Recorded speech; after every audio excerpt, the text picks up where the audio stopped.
Okay. So, Thank you. Honorable Chairperson and respected panelists and from home and abroad, Assalamu alaikum and good morning to today's session. And I am very much grateful to the organizer, that is the Bangladesh Heart Society, to accept my case as a challenging case. And it is a ever first time occurring these sessions, so I am very much fortunate that I am presenting my case. So this is my center. This is the hospital NICBD from where I belong to, and my case was the middle-aged man having the DDT pacemaker who is pacing dependent and developed heart failure NYHA class 3 presentation, and the LVEF was 25%. He was also a known case of coronary disease and status post PCI. And as the patient presented with the heart failure NYHA class 3, so our plan was to upgrade the case to CRTD according to the guideline and the recommendations. Patient was also on the guideline directed medical therapy optimization, and after proper and the pacemaker interrogation reveals normal functioning, and the mode was DDD, and SNV pace was showing.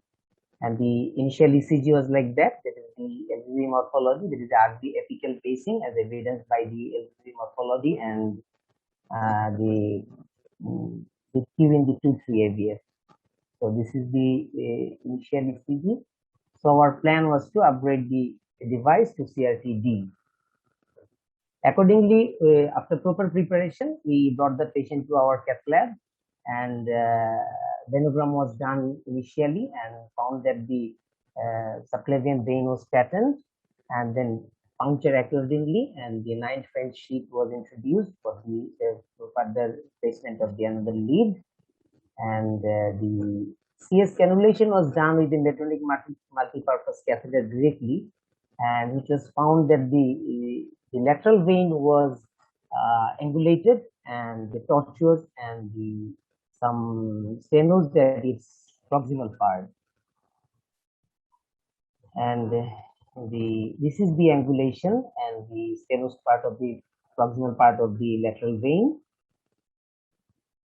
It was highly tortuous in the AP view also.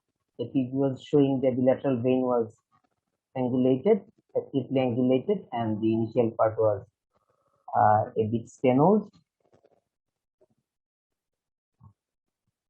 So the lateral vein was cannulated by the subselection catheter accordingly, and it is showing that the initial part was stenosed.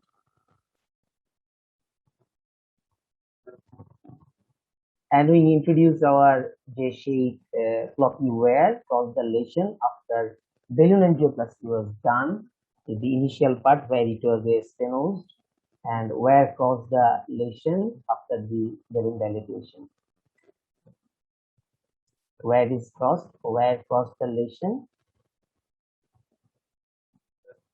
and then we place our LV lead, the lateral vein, and after proper programming, we active fixation was done, and after that we put the RV lead also, and after the putting the RV lead, slitting of the subselection catheter and also the guiding catheter was done.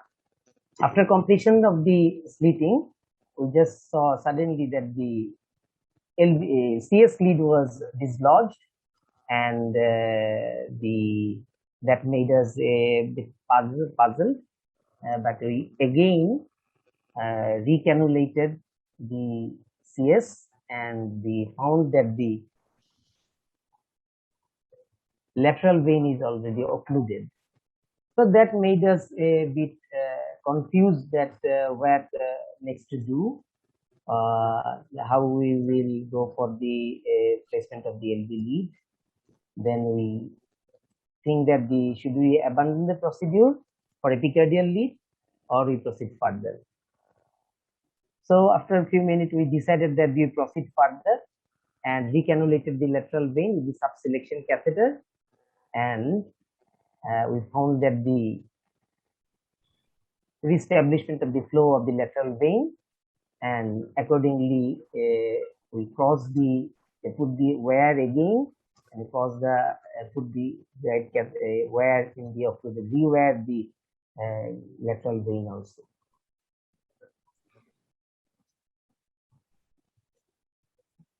So after rewiring the lateral vein, we just again put the LV lead to the lateral vein, and again active fixation was done accordingly, and the procedure was completed. This is our final picture. This is the CRT device with the leads, and the previous lead also in the RBNC.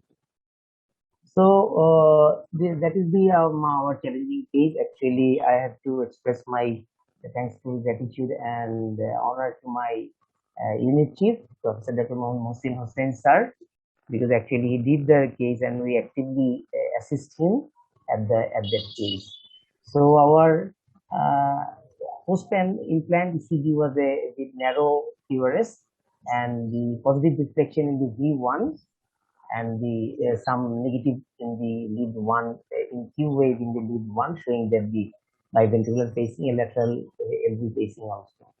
So my take home message is the upgrading to CRT is sometimes challenging, and use of the pre-shaped slitting CS guiding catheter is very useful to cannulate the CS directly, as because there is 2 other extra leads are there, and use of sub-selection catheter is mandatory in case of tortuous and angulated vein, and need practicing to slitting the guiding and sub-selection catheter with slitter. It is mandatory for the training purpose. So that's end of my session. Thank you for patience here. Thank you, sir, for your showing us the beautiful cases. Now the floor is open for the question. Do you have any question from the panelists? Dr. Polash. Hello, Dr. Polash. Thank you very much for your brilliant and excellent presentation of difficult cases, and you finished it nicely. My question is, this is not a question, just I want to know, did you any venogram with balloon, keeping the CS sheet at the beginning of the CS so that we can see the detailed venous anatomy and any vein below the lateral vein, that is the difficult vein? I see there is a other vein and we cannot see the venous anatomy clearly. Did you have any venous venogram with the balloon? The venogram was done, sir, without balloon.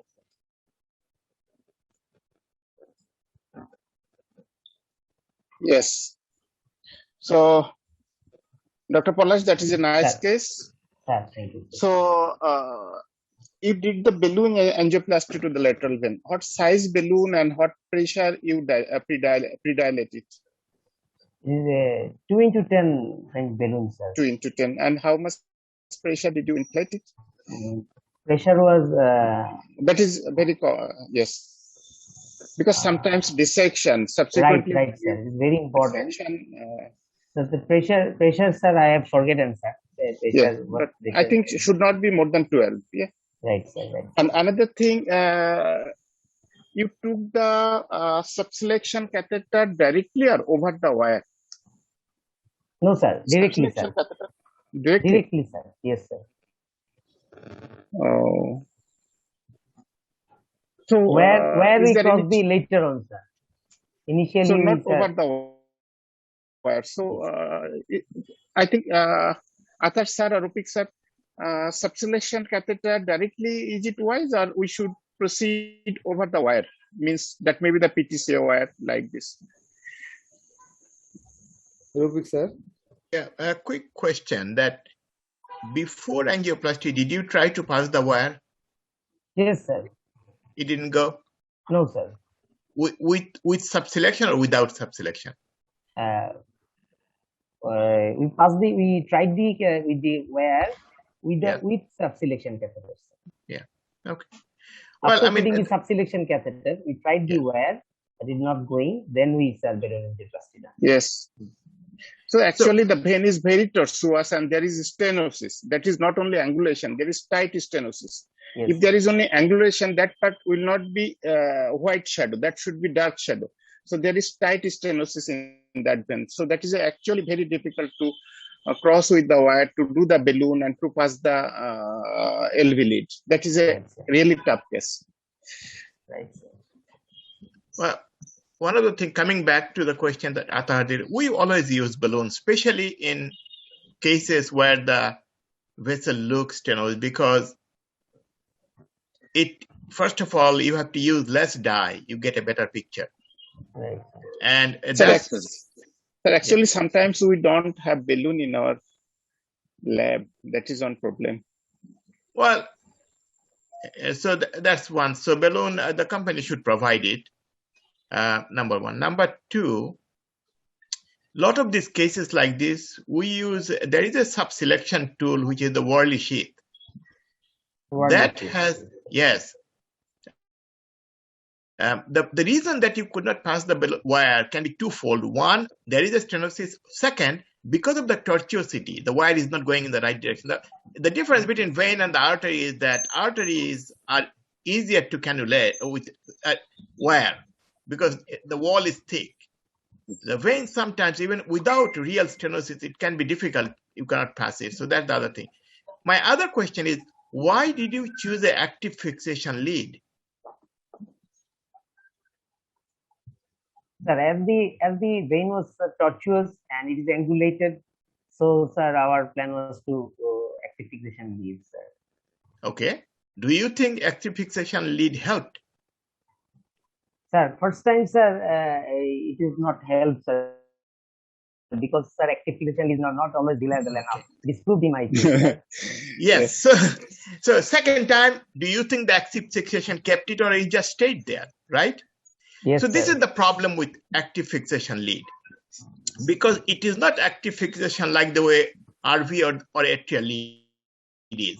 In a vessel which is tortuous and tight stenosis, I would have started with a non-active fixation lead, because that lead, when you wedge it, you may think you are rotating the lead, but the tip is not rotating. So the body is rotating, and as soon as you take the torque off, it comes back. Yes. So that is, so we try to use active fixation in veins. Sometimes you'll see a big vessel, suddenly it tapers off. And that is the kind of vein is good for active fixation because I can fix it to the wall. In this kind of vein, this is not an ideal vein for active fixation because you cannot, the tip will not rotate. The other thing we do is we magnify when we screw it, rotate the lead, so that I can see the that active fixation coil spreading out. So those are the two tips for this. But it's a good case. I mean, I'm glad that you could go back in. Sometimes it's very, very difficult to go back. No, thank you, sir. Mohsin sir, I'm asking Mohsin sir to make some comments on that. It is very challenging case. Sir is asking, I can cross the wire, but I cannot cross the lead within the subselection catheter. That's why I did the balloon angioplasty. Yes. Yeah, that's why I think having Worley sheath, because Worley sheath has we don't have this sheath, sir. Yeah, so I think it is a good idea to ask to get at least 1 or 2 sets of that, because that has been very, very helpful for us in a vein like this. It makes life much easier because it has a graduated dilator, and you can advance it over stenosed vein without doing angioplasty. Sir,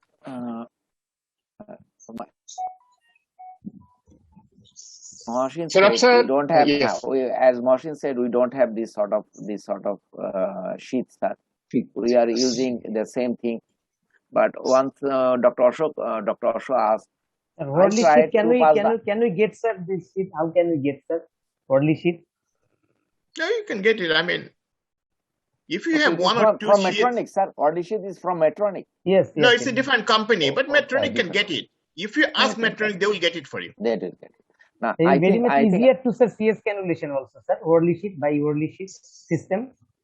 Well, for CS cannulation with regular sheath with M plus L2 guiding catheter, 5 French, we had no problem. But it's the question of especially this vein, which has tortuosity, the Worley would have really, really helped you go through that. And you can advance that sheath way deep into the vein and advance.